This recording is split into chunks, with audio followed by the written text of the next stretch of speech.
経済産業大臣の梶山博です。ようこそ第9回 LNG 参照会議。Hello everyone, I am the Minister of the Economy, Trade and Industry. My name is Kajiyama. So this LNG conference started in 2012, the following year of the Great East Japan earthquake, and this is the first time for us to hold it online. We are happy to report that over 1,900 people have registered for this conference. With this special online meetings, now we have widely enjoying the audience, not just the government and international organization, but also the students who are working for the future industry are also here. Now, I have reviewed the 3-hour content, and I hope you will enjoy it too. And ministers of 27 countries and also over 60 representatives of the corporate and the international institutions have written their messages on the website. I think this is a very rich content. So, on behalf of the Government of Japan, I would like to thank His Excellency Minister Al-Kabi of State for Energy Affairs of Qatar, and also Dr. Fateh Birol, the Executive Director of IEA, who have been supporting the conference from the beginnings. I also would like to say thank you for all the people who have participated and given the talk in the content. I also would like to thank the panelists and also people who have recorded a video message for us. Due to global economic slowdown caused by COVID-19, LNG market is experiencing demand drop and unprecedented low spot price. And there is a growing uncertainties because of that. Furthermore, the COVID-19 forced us to embrace new normal sense of value and lifestyle. And there are momentums for decarbonization and pro-environment all over the world. Against this backdrop, this year's LNGPCC, we will be discussing what is the expectation for LNG and also what or how should we respond to them, and we will be speaking on these different items. And the Government of Japan set the week starting from October the 7th as the Tokyo Beyond Zero Week, so hosting several conferences to deepen the discussion among the leaders of the countries.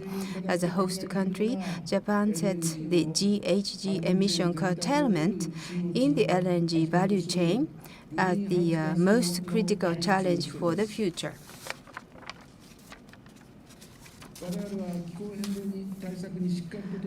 Taking countermeasures against climate change, yet securing stable energy supply to achieve sustainable economic growth.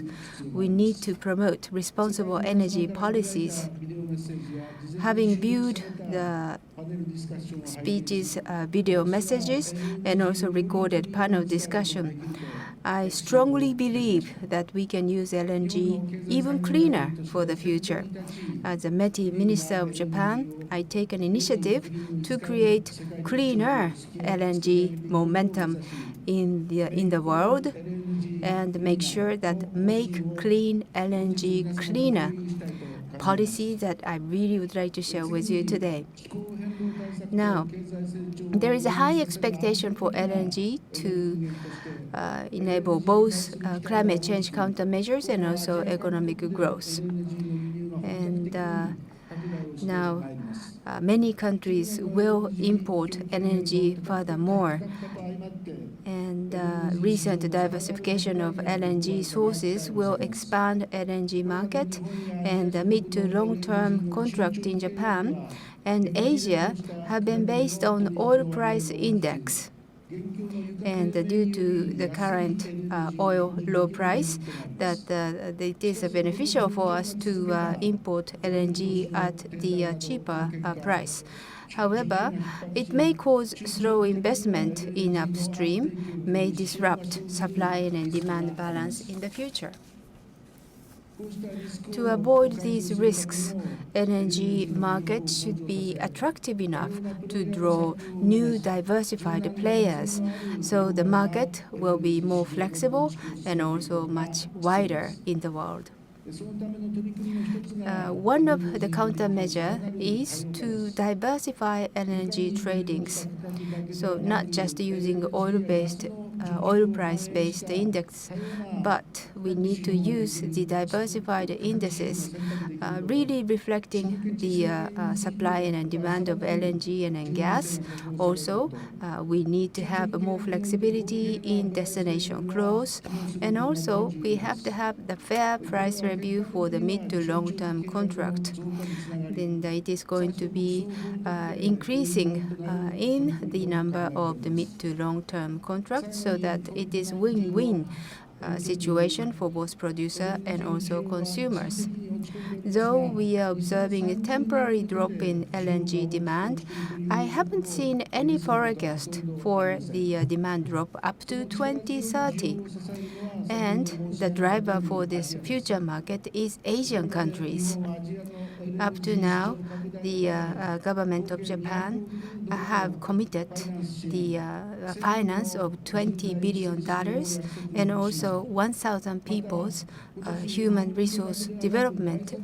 And this year, government of Japan set the LNG volume of Japanese companies' trade for Japan and also third countries to 100 million ton up to 2030. And we have amended the system for JOGMEC to finance LNG receiving bases. We will continuously probably observe the difficult situation due to COVID-19, but we will be actively invest into the finance support and also the training through online for the relevant countries. We are currently drastically in the process of renewing LNG market strategy we have announced in G7 2016. And we will be based on the spirit that the LNG market expansion will benefit both producer and end consumers. And we have introduced new international resource strategy in March this year. So based on these two spirits, we will create more appropriate the LNG strategies, and so that we can work towards the decarbonization of the world, and we can really make LNG market connected further into the future. So with the cooperation with LNG producer and then consumers, we will make sure that we will expand the LNG market, make it more flexible, so that we can create a momentum to use LNG as even cleaner energy. And I would like to make sure that I would be leading that momentum. So I would like to introduce His Excellency Minister Al-Kabi of Qatar.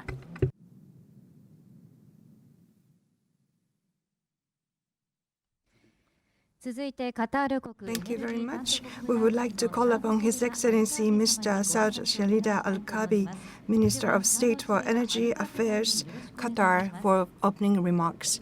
His Excellency, please. Thank you. Your Excellencies, ladies and gentlemen, it gives me great pleasure.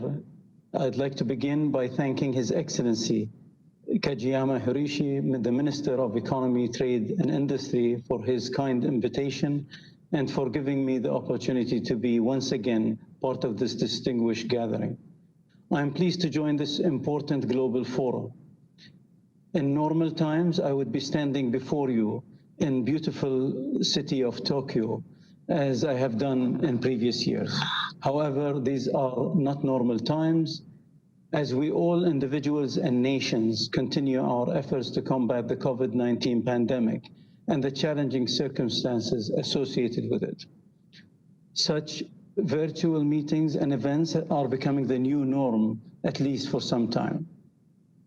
I would like to take this opportunity to recognize the great efforts by all our medical professionals and frontline workers across the world for their exceptional and relentless effort to help save lives. I would also like to extend my heartfelt condolences for those who lost loved ones during this pandemic. It is not a secret that the COVID-19 has disrupted many aspects of our lives. In addition to the agonizing human toll, this virus has created painful realities that have also disrupted growth and prosperity, which all countries had hoped to achieve. Unfortunately, the COVID-19 coincided with a number of geopolitical events and developments of the global impact and consequences, which added uncertainty affecting global economic growth, one of which was the uncertainty and badly timed oil production war that drove prices down to unprecedented levels.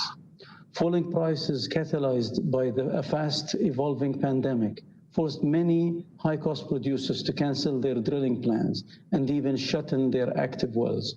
This painful picture has profoundly impacted the energy industry, forcing companies to revisit their spending and to look for ways to cut and optimize their cost across the entire value chain. One specific area that took the brunt of the COVID-19 is the transportation sector. Lockdowns and travel restrictions brought most of the world to an almost standstill, reflecting very painfully on oil producers and markets. According to the U.S. Energy Information Administration, jet fuel and distillate and motor gasoline for motor use declined by 40 to 60% during the peak of the pandemic. But as lockdowns eased in May, gasoline demand increased, while jet fuel continued to fall as people remained reluctant to travel, and as travel restrictions continued to apply in many destinations. LNG industry was no exception, although to a lesser extent.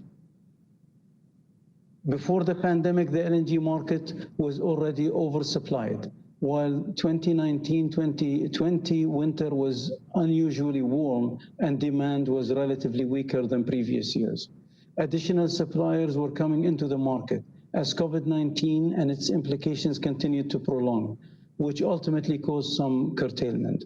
However, during these challenging times, Qatari LNG continued to flow to all markets, thanks to the outstanding performance of our teams and facilities, and to the flexibility we have in our global LNG portfolio, market reach, and LNG fleet. While some customers had to manage their inventories as a result of the COVID-19 implications on demand by deferring cargo deliveries, other customers took advantage of low spot prices over the summer period and took more volumes. Many countries seized the opportunity and increased the share of natural gas for power generation. However, this was met with declining demand for industrial gas, as quarantines and lockdowns limited industrial production. For us in Qatar, the pain caused by the pandemic and its repercussions did not distract us from doing whatever we can to support our long-term partners, with whom we enjoy solid and excellent relationships, including accommodating their rescheduling and deferment requests as a means of support in times of need. This situation brought us together even closer with our partners, creating greater relationships and long-term partnerships. Ladies and gentlemen, the development of the Qatari LNG is a continuing success story, driven by determination and technical innovation that have yielded remarkable achievements and the world record. Following the start of our LNG production in 1997, and in a short span of less than 10 years, Qatar firmly established itself as the leader of LNG supply in the world. In 2005, we announced our intention to increase our LNG production to 77 million tons per annum by developing a world-class first mega LNG train with a design of a capacity of 7.8 million tons per annum each.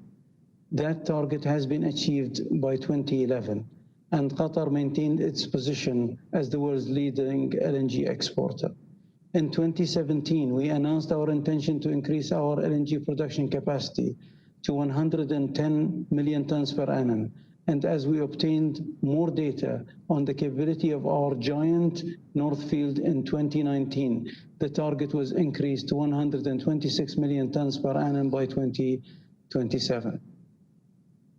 As history has shown, we do not expect to stop at 126 million tons per annum as we continue to strive to develop our natural gas resources and lead the way in the world's LNG value chain. We continue to move full steam ahead with the North Field expansion project and expect to sign all remaining EPC contracts before the end of this year, as previously announced.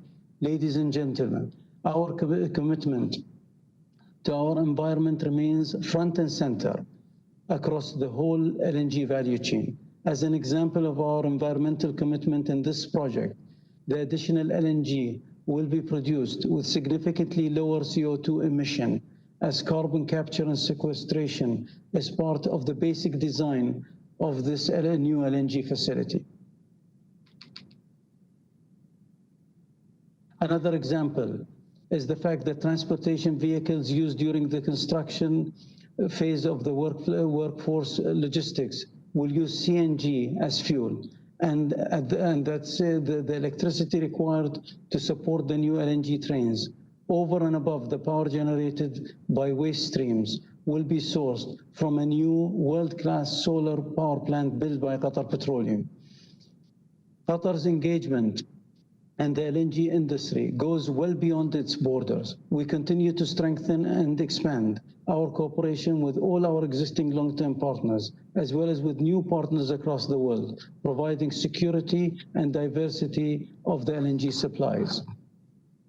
We are also exploring investment opportunities and partnerships for the LNG to power projects, offering tailored LNG solutions and utilizing our extensive commercial and technical LNG experience and know-how throughout the LNG value chain to these emerging and new LNG markets. We are able to provide our customers and partners with safe and reliable long-term LNG supplies with more competitive and flexible terms than any other suppliers can offer. Distinguished audience, ladies and gentlemen, our plans are a true reflection of our positive view of what the future holds for the LNG industry. The world will eventually win the battle against the COVID-19, no matter how long it takes. Energy will be key to global growth and development, and protecting our environment should be a guiding light for us all. I have no doubt that the best for the LNG industry is yet to come. More and more countries around the world are realizing the economic and environmental qualities of LNG. This is the most visibly seen in Asia, which will continue to lead the push for greater LNG demand as economies begin to recover and stimulate the path for a new norm. And despite the stress of the pandemic has placed on national economies, as well as the LNG market, I think it is important to look at the brighter side. I believe that the economic and environmental realities of the post-COVID-19 era will help increase the competitiveness of this cleanest of fossil fuels. I also believe that being the fuel of choice for many countries is an important catalyst behind the expected LNG growth in demand over the next few decades. To conclude, I wish to thank you all for paying attention to this short speech, and I wish you all to stay safe and look forward to seeing you all in person very soon. Thank you very much for your attention. ありがとうございました。 Thank you very much. Then moving on to Dr. Fatih Birol, the Executive Director of International Energy Agency. Then, Dr. Birol, please take the floor. Thank you very much. Dear Minister Kajiyama, Excellencies, ladies and gentlemen, dear colleagues, thank you very much for inviting me to this 9th edition of the LNG Producer Consumer Conference. This unique platform of dialogue for LNG stakeholders across the globe, this time virtually. Ladies and gentlemen, we are going through turbulent times in the economy, in energy, and in our daily lives. COVID-19 impacts on energy have no parallel in history. We are set for historic drops in both global energy demand and carbon dioxide emissions. Also, we are expecting a huge decline in global energy investments. The IEA expects global energy investments this year will decline about 20% compared to the year before, a decline we have never seen in the history, with implications on energy security and clean energy transitions. All fuels and all technologies are being affected at different degrees, but everybody is affected. In addition to that, energy sector, the workers, engineers are affected. Millions of people in the energy sector have already lost their jobs, and we see that, unfortunately, this number will increase in the next months to come. Although LNG and natural gas in general have been so far less dramatically impacted than oil and coal, they are far from being immune to the current crisis. Our numbers show that the global gas demand this year will decline about -3%, which is the first time in the history of the gas industry ever. Yet, even in times of economic recession and declining energy demand, ensuring flexible and secure supply remains of paramount importance, especially in the times of lockdowns in many parts of the world. Security of energy is very important, and we have understood its significance, how vital secure energy is for our lives during the times of confinement, lockdowns. Today, the IEA publishes the 5th edition of its annual Global Gas Security Review, which focuses on the last month's market evolution. It confirms that the whole gas value chain, especially LNG, was instrumental in providing continuous, flexible, and secure supply to all users in the hardest times of the crisis. LNG once again proved that it is a loyal friend to consumers in these difficult times. We see that the gas demand is recovering since June, and we expect that by next year, global gas consumption will go back to the level we have seen before crisis. This is, of course, among others, thanks to the growing part of LNG. The LNG market is definitely affected from the slower demand. And if you put these two dimensions together, slower demand growth and at the same time massive supply capacity expansions resulting from investment decisions taken over the previous years, this provides a very advantageous position for the buyers, and the buyers' markets will be a driving force to further increase competition, flexibility, and transparency in the medium term.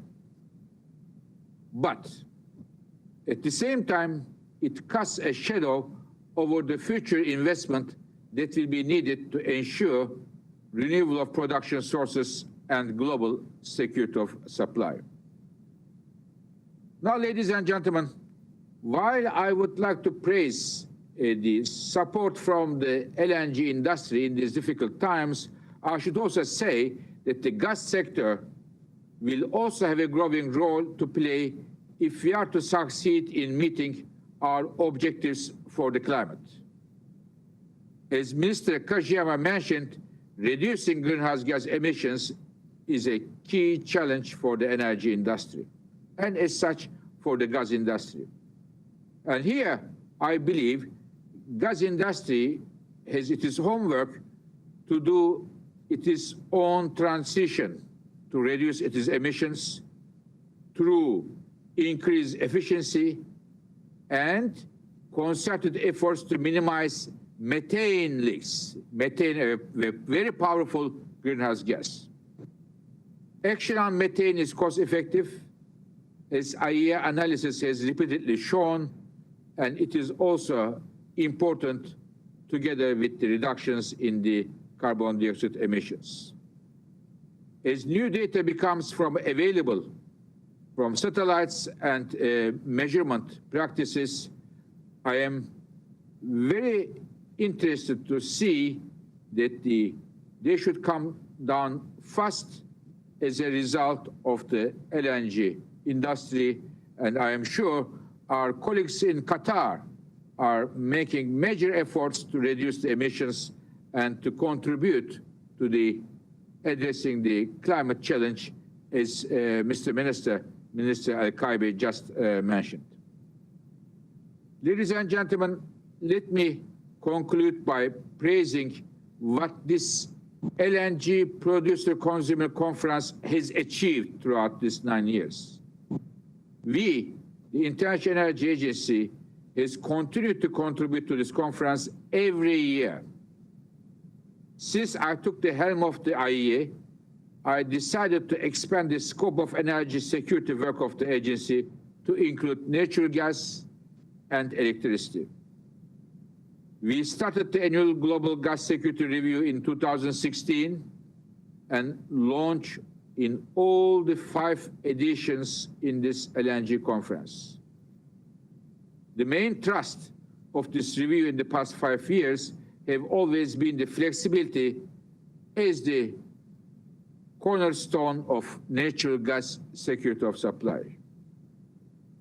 You can find out from this year's Global Gas Security Review that increased flexibility in LNG markets were crucial in coping with the disruptions in demand and supply caused by the COVID-19 pandemic. It is much appreciated by the users of LNG around the world in these difficult times.